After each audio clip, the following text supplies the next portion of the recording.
Today's lesson is 2.03 volume of cones. So you'll need your math notebook, pencil, and calculator. Please make sure you are taking notes and working out these problems during this lesson. We'll go ahead and get started. So our essential question is, how do I solve problems involving volume of cones? I will be able to describe the volume formula, V equals 1/3 the base times the height of a cone, in terms of its base, area, and its height, and solve problems involving the volume of cones, so that I can use the formula correctly to find the volume of a cone. I'll know I got it if I can interpret the diagram or word problem to determine the volume of a cone. So volume, remember, is of a three-dimensional figure is the number of unit cubes required to fill it completely. So a cone has a base of a circle, but then it comes to a point. Now, if we look at this picture here, if we did a demonstration, these cylinders, or this cylinder has the same base as this cone, and it will have the same height. Okay, so if the cylinder and the cone have the same base and the height, it will take 3 of these to fill up the cylinder. So that's why you multiply it by 1/3, because if we just did the area of the base times the height, that would give us the cylinder. So we have to divide by 3 or multiply by 1/3. Same thing, multiply by 1/3, divide by 3.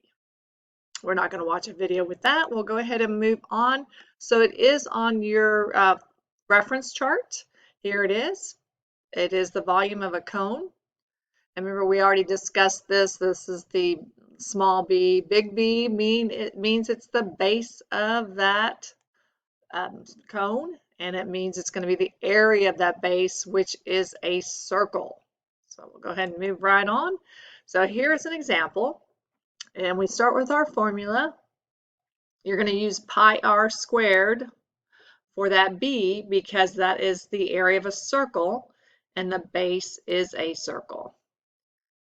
Then we're going to plug in our numbers. So r is the radius. Here it is. It's 2. So we're going to do pi 2 squared, and then the height is 8. And we go ahead and do the math. 2 squared is 4 times 8 is the 32, and that's how they got the 32 pi. Remember what I said, the multiplying by 1/3 is the same as dividing by 3. So it's approximately 33.51 inches. So let's try one. We have a cone here. They have the diameter and the height. So we're going to start with our formula. Volumes equal 1/3 the base times the height. So the base, remember, is a circle, so that's the pi r squared and the height. Now 8 is the diameter. We need the radius, so it's half of that, so it's 4. So 1/3, we're going to keep the pi symbol in there, use that on the calculator. We're going to go ahead and substitute 4 for the r, 4 squared, and then multiply that by the height of 8. Simplifying that, we get 4 squared is 16. All right, pull those calculators out. We're going to go ahead and do 16 times 8. Keep simplifying. And we get 128. So we have 1/3 pi 128. Actually, we could do it like they did over here. So let me go ahead and keep with that. I'm going to take out that 1/3 here. And we're going to put it as divide by 3. So we said 16 times 8 is 128. So we have 128 pi over 3. Now if you divide 128 by 3, it doesn't come out. So we're going to go ahead and use your calculator and do 128. You're going to do pi, 128, and use that pi symbol. Remember, the second caret key. Get that answer. and then divide by 3.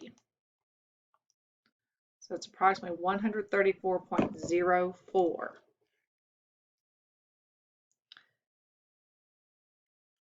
All right, so what I did in the calculator here, I put in 128, and to get that pi symbol, I did the second key and then the caret key, because above the caret key is the pi.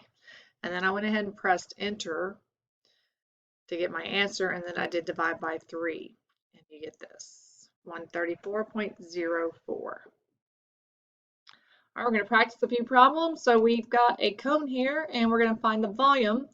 Now don't get confused with this number. The height is going to be from the center all the way to the top. That's always going to be the height. It's going to form that right angle there.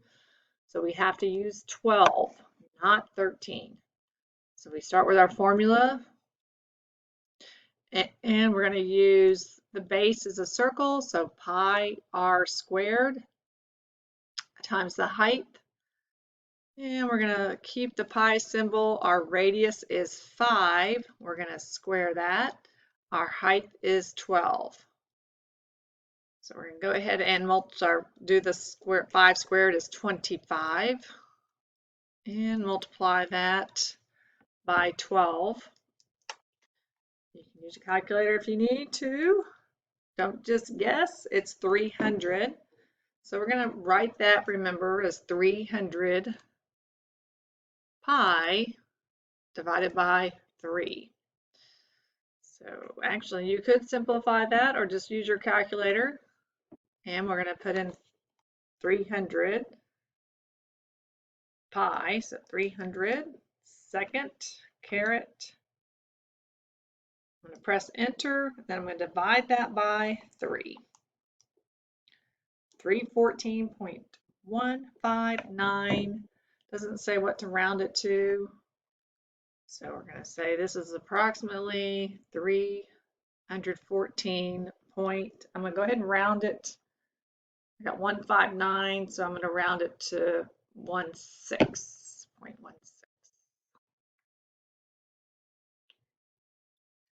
All right, let's look at the next one. Find the volume here. So this time they've given us the diameter, so we need to use the radius, so it's half of that, so it's 4. 1/3 the base times the height. Base is a circle, so do pi r squared. And we have the radius is 4, so use 4 squared. The height is 9. So this is 4 squared is 16, and then we're going to multiply 16 times the 9. So 16 times 9, use your calculators, is 144. And we're going to write it the same way we've been writing them, 144 pi divided by 3. Put it into your calculators, 144 second caret, so we get the 144 times pi. That comes out to 452.3893, going and so on, divide by 3, and it's 150.796. So 150.796. I'm going to go ahead and put that there, and if we rounded it to the nearest tenth, it's actually going to round up to 1.5 or 150.8. So it's not telling us how to round it, so we'll just round it to the nearest tenth on that one. Our last one, find the volume of the cone. 1/3 the base times the height. The base is a circle, pi r squared. So we're going to use the radius is 10, so we're going to square that. Our height is 25. So then we have 1/3 pi, 10 squared is 100, and then we're going to multiply 25 times 100 and get 2,500 pi, and we're going to divide that by 3. Put it into your calculator. 2500 second caret sign. So we have 2,500 times pi, and we get 7,853.98 and so on. Divide by 3, all in one swoop. So it actually comes out to 2,617.993. So we're gonna, that one is close. We're gonna just round that to the nearest whole number. I wish it had said on here what to do, but we'll go ahead. 2,000, what did I say? 617.99. So we'll just say 2,618. All right, so please make sure that you complete your OMS lessons, go through them carefully, take notes, work out those problems.